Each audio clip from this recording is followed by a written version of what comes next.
media has focused heavily on the killing of Saudi journalist Jamal Khashoggi. All kinds of explanations about what happened. The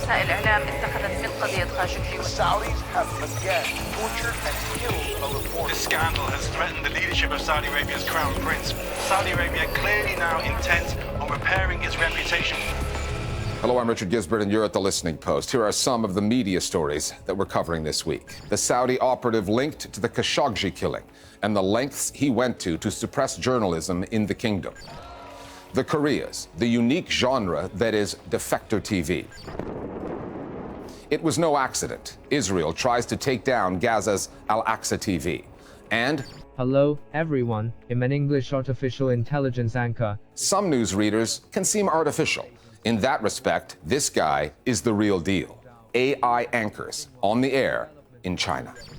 We begin with Saudi Arabia and the methods the kingdom still uses to silence its critics, sometimes permanently. It's been more than a month now since the murder of Jamal Khashoggi. Riyadh reaffirmed this past week that it was a rogue operation, but its story keeps changing.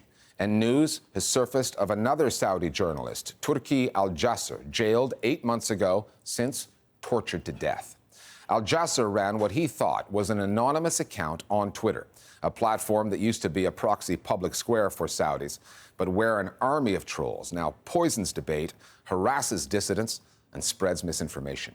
The mastermind of that campaign has been Saud al-Qahtani, who worked behind the scenes as an enforcer for the Crown Prince, Mohammed bin Salman. As his boss conducted a charm offensive on the Western news media, al-Qahtani was ensuring the journalists back home towed the line, and the critics stayed silent. He was reportedly fired over the Khashoggi murder, but the chilling effect of his work remains. Our starting point this week is Riyadh.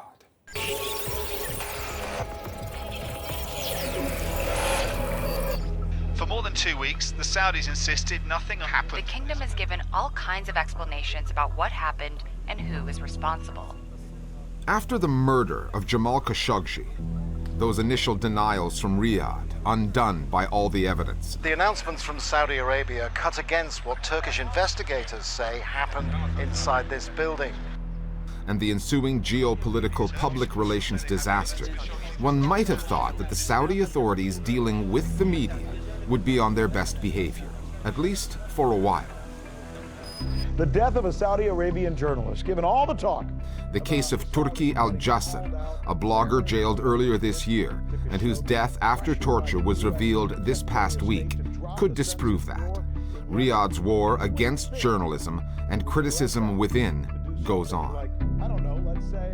Certainly, the message would appear to be that the Saudi authorities can still intimidate and carry things out against its critics, even after the death of Jamal Khashoggi. They will want to reimpose that climate of fear.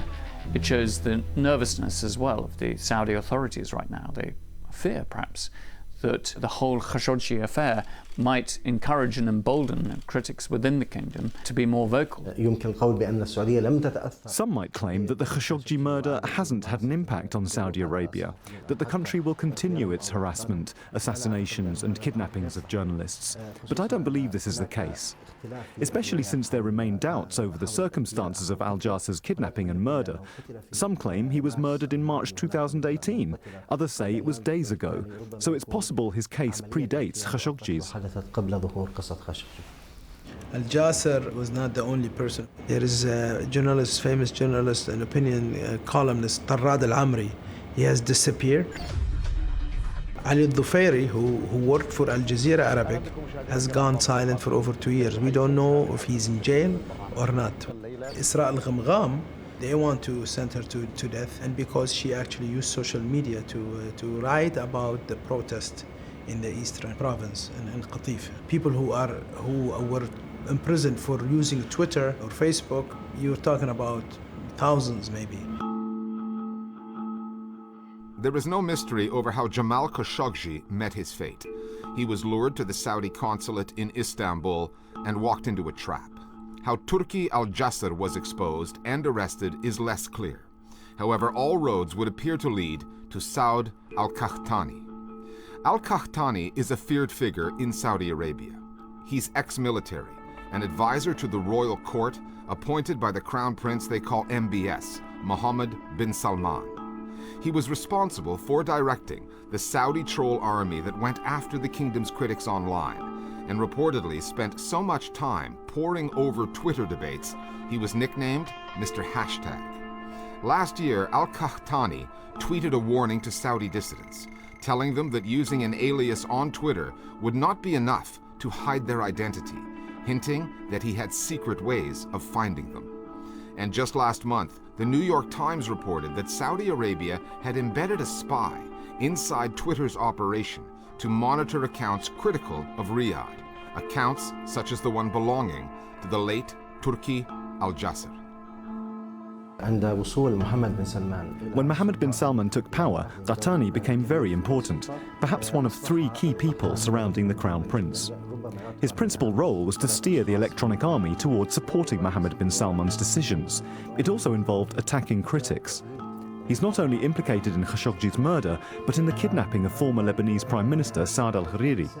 He is a very powerful man, not only in terms of shaping public opinion, but in executing Mohammed bin Salman's decisions. Since Mohammed bin Salman formally took power, he increased Saudi government control over the media. One of the reporters or editors told me, like, we used to go to the king and he would tell us, talk about this, don't talk about that. Now it is Saud al-Qahtani and people who like him through a WhatsApp group will tell the reporters what to write and tell editors what to write. There's no meeting. So this is just another increase in the level of control over the media. Given that hegemonic control over the mainstream media, the real political debate in Saudi Arabia occurs online, primarily on Twitter. The government could have done what its counterparts in Iran did, ban the platform outright. Instead, it allows Twitter to operate in the country and takes on its critics there, both overtly through official government accounts and covertly through trolling, false followers, hacking, and surveillance. And when the authorities hunt down political opponents, they don't stop at the border. Mohammed bin Abdulaziz is a Saudi blogger based in Canada, whose calls for political reform back home are delivered to hundreds of thousands over Twitter and YouTube.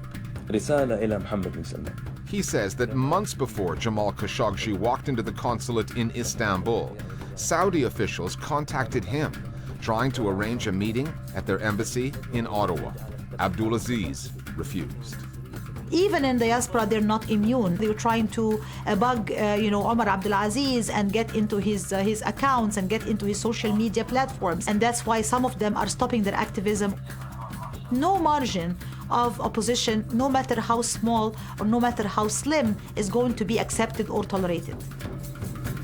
I'm a target of the Saudi government because of what I write. Every time I get an email with a link, I'm suspicious, especially from people I don't know. And this fake BBC journalist, she called herself Tanya Stalin, and the fact that they didn't use a BBC email also made it clear to me that was a fake account.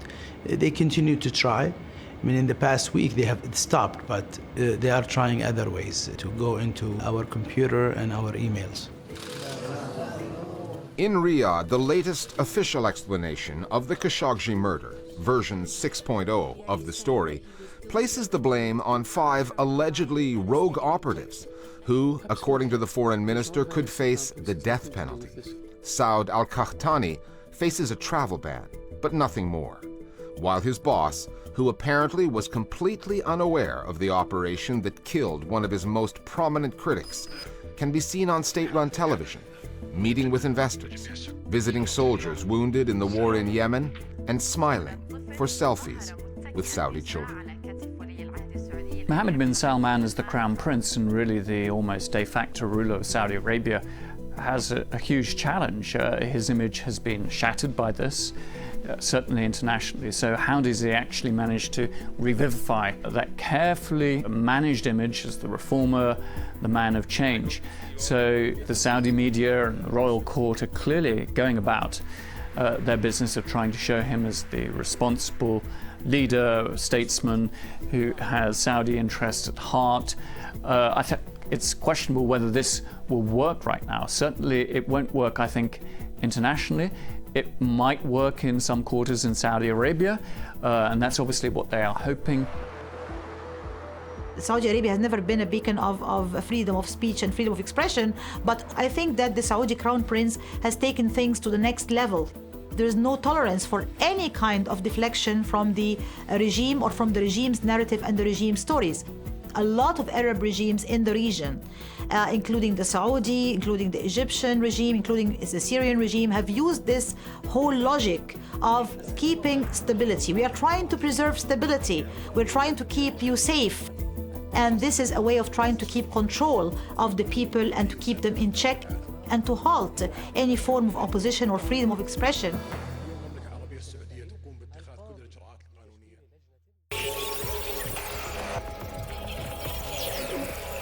We're discussing other media stories that are on our radar this week with one of our producers, Will Young. Will, starting with Israel, in its latest assault on Gaza, it has gone after Palestinian media and has done so unapologetically. Yes, last Monday night, Israeli warplanes destroyed the headquarters of al-Aqsa TV, which is run by Hamas and is located in a densely populated neighborhood. There were no injuries since the station was alerted that a strike was coming. Israel clearly didn't want to be seen killing journalists. Now, Hamas called the attack barbaric and barefaced aggression, but Israel's military justified the strike in a tweet, saying Al-Aqsa had broadcast incitement and violence for years and that its forces had made sure the station would not broadcast again. However, broadcasts did resume about an hour after the strike and included this video of Hamas fighters hitting an Israeli military bus with an anti-tank missile. Official Israeli Twitter accounts then used that attack to accuse Hamas of targeting civilians, but the bus had been carrying soldiers in an area that was sealed off to civilian traffic. And the picture accompanying many of the tweets actually had nothing to do with the attack. It was a shot of a bus fire near Jerusalem several years ago, which showed civilians there, while in reality, they would have been nowhere near the scene. Moving on to India now, where a prominent television news anchor has been criticized for a report that he filed on the conflict between government forces and Maoist insurgents, a group known as the Naxalites. Tell us, who is he and why the controversy? It centres around a report by Rahul Kanwal of the India Today channel. Kanwal embedded with a unit of the Indian Armed Police Force, the CRPF, in the central state of Chhattisgarh, where government forces are fighting the Naxals. And 201 Cobra is planning an operation. Would you like to join them? That's exactly why we're here, to get a sense of the challenges that go into the battle against the Naxals. So we'd love to come with your boys. Now, the whole thing was a simulation. It was an exercise, and Kanwal made it look like the real thing. Every couple of minutes, for sure, the words representative video or simulation exercise pop up at the top left. But Kanwal doesn't actually say at any point that it was staged, and sometimes he talks as if he's in a real battle. So what kind of weapons do you think they're firing with? An injured Naxal commando, he now has to be taken by these Cobra CRPF commandos. On Twitter and critical news outlets, Kanwal was accused of sensationalising the story and misrepresenting the real dangers faced by journalists. The Naxalites do kill and capture reporters. We saw cases of both just days before Kanwal's report. But journalists reporting on the government's counterinsurgency strategy or on the expansion of mineral and coal mining in the state are routinely harassed and sometimes charged by police. There's also the political context, isn't there? The timing of this particular report. Yes, it is significant. Kanwal's report aired 2 days before elections for the Chhattisgarh Assembly. In the same show, Kanwal interviewed Chhattisgarh Chief Minister Raman Singh, who's from the same party as Prime Minister Narendra Modi, the BJP. Modi's popularity has been slipping of late, and he's been using a lot of anti-Naxalite language to discredit his opponents. OK, thanks, Will. Returning to South Korea now, the visit in September by President Moon Jae-in to the North Korean capital, Pyongyang, was just the latest in a series of steps aimed at diffusing tensions on the peninsula. However, despite all that talk of reunification, South Koreans don't know as much about their northern neighbors as you might think. Most of what they do know comes from testimonies from asylum seekers, which has created a brand new genre of television programming that one could call defector TV. The formula takes a reality TV approach, putting asylum seekers on the air, exploring what their lives were like before defecting, even setting them up with romantic partners from the South. The producers involved say they're out to improve understanding, smooth the path to reunification of countries divided since the end of World War II. However, skeptics aren't buying that. They say that the shows run thick with sensationalism, misrepresentation, and sexist stereotyping. The Listening Post's Cristina Martinez now on Defector TV in South Korea.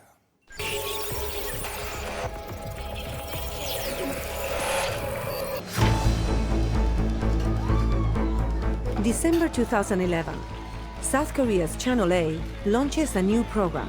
통일을 기다리는 방송 이제 만나러. It was a hybrid, part talk show, 예, 오늘의 주제는 북한의 황금기 1970년대입니다. part talent show, 모델 한 명 뽑습니다. 자, 먹지 말고 피부에 양보하세요. part beauty contest. 얼굴에서 빛이 나는데요? 지금 반짝반짝. The only prerequisite, contestants had to be defectors from North Korea. 그 전에는 이제 북한 There's never been a program about North Korea before. North Korea was only ever seen through the news, which kept talking about nuclear issues, the North Korean army, how poor North Korea is. That was it. For the first time, Now My Way to Meet You showed the real story of how North Korean people live, their culture. 지금도 기억나는데 진짜 그 노래만 들으면 진짜 지긋지긋해요. 지근데. It has helped break down prejudices. I think the program prepares us for unification.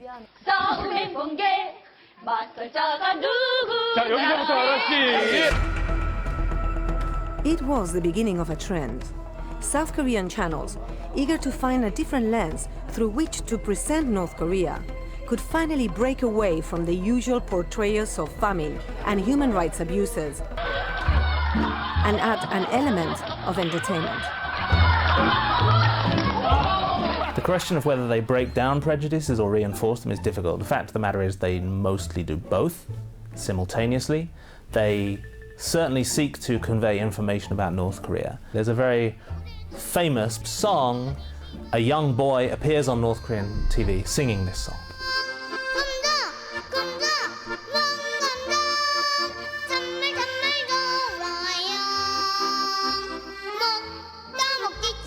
And then one of the panelists on one of these shows will sing the song in a way that mimics that North Korean boy's singing style.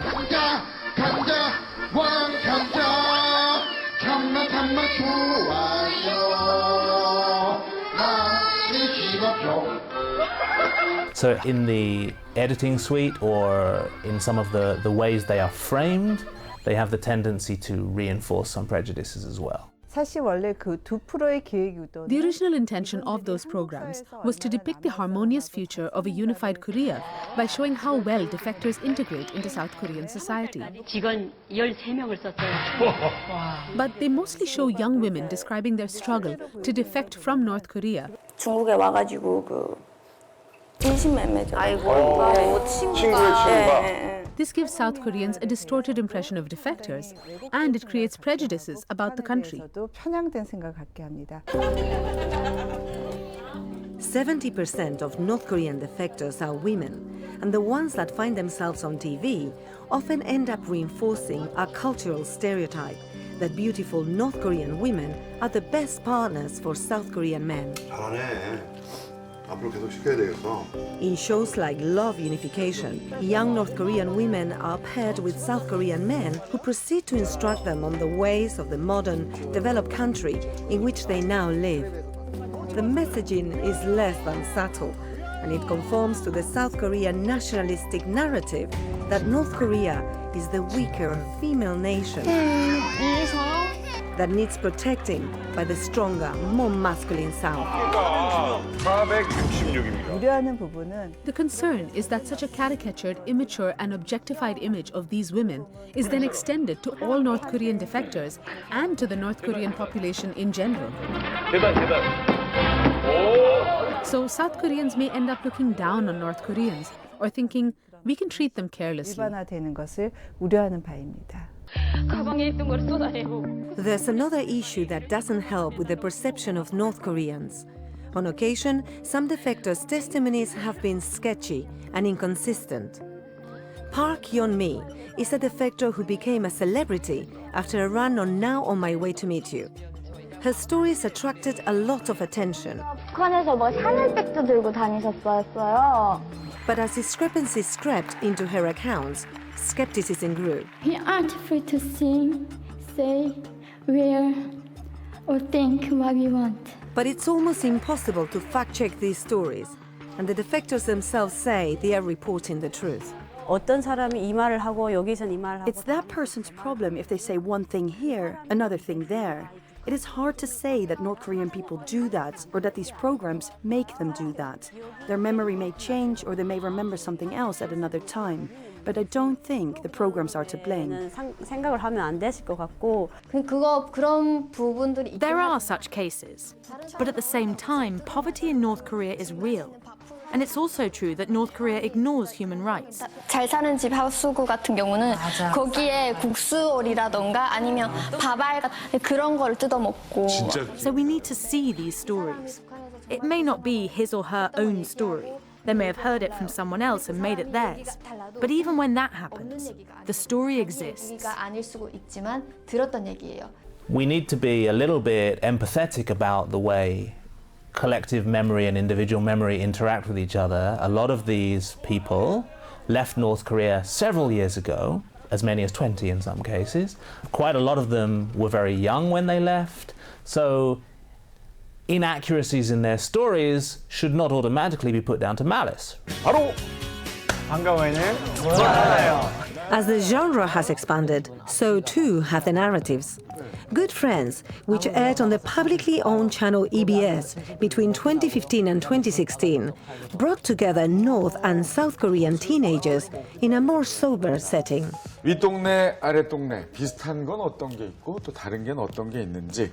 And on the web, some of the younger defectors have begun self-publishing on a streaming platform, Africa TV, which is a sort of South Korean YouTube. 탈북 스토리를 풀자 어떤 일들이 있었는지 여러분들이 알 수 있잖아요. 그래서 여러분들이 그걸 듣고 나서 우리를 이해를 해줄 수 있잖아요. These self-broadcasters interact with the viewers directly through the chat boxes that accompany their broadcasts. 뭐 북한 사람들은 전투민족들이 뭐 다 싸움 잘하고 뭐 다 칼 잘 던지고 다 총 잘 쏘고 안 그래요, 여러분들. 일반 사람이에요. 똑같은 사람들. Allowing for a relatively unfiltered discussion between South Koreans and North Koreans without any of the production framing in between. And they discover that they are not so different after all. But while there has undoubtedly been a change of rhetoric at the political level, have these shows actually improved public understanding? While these programs contribute to making South Koreans interested in North Korea, the majority still think that it's a weird state. And these programs make people think, how is it possible for us to live with them? No way. And so they end up reinforcing anti-unification ideas. North Korea is always described as a poor state. Its people are starving, their human rights are infringed. People see it as pathetic and they feel a sense of alienation. But over time, the image of North Korea here has improved a lot. People are realizing that they can actually communicate with North Koreans, so the shows are having a positive effect. In a situation where stories about North Korea remain scarce, politicized and controlled, defectors are a rare source of news. That the information they provide gets turned into infotainment says as much about South Koreans, their television market and viewing habits as it does about their neighbors to the north. And finally, the 24-hour news business can be a grind. Sometimes the anchors come off as a bit robotic. And there are a couple of newsreaders at China's state-run Xinhua news agency who come by that honestly, because they're not real.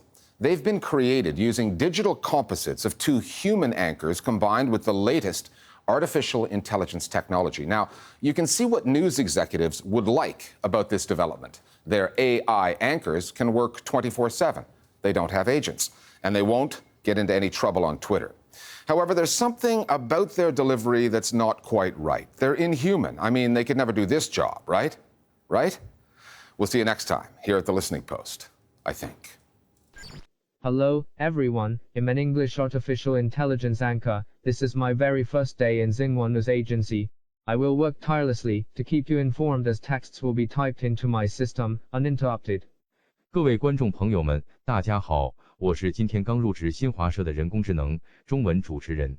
人脸识别、人脸建模、语音合成以及深度学习等多项人工智能技术将我铸造。Hello, you are watching English news program. I'm AI news anchor in Beijing. Panama's participation in the ongoing China International Import Expo is showing its potential as a port of entry for China into Latin America. As an AI news anchor under development, I know there is a lot for me to improve. Thank you for being with us. Bye for now.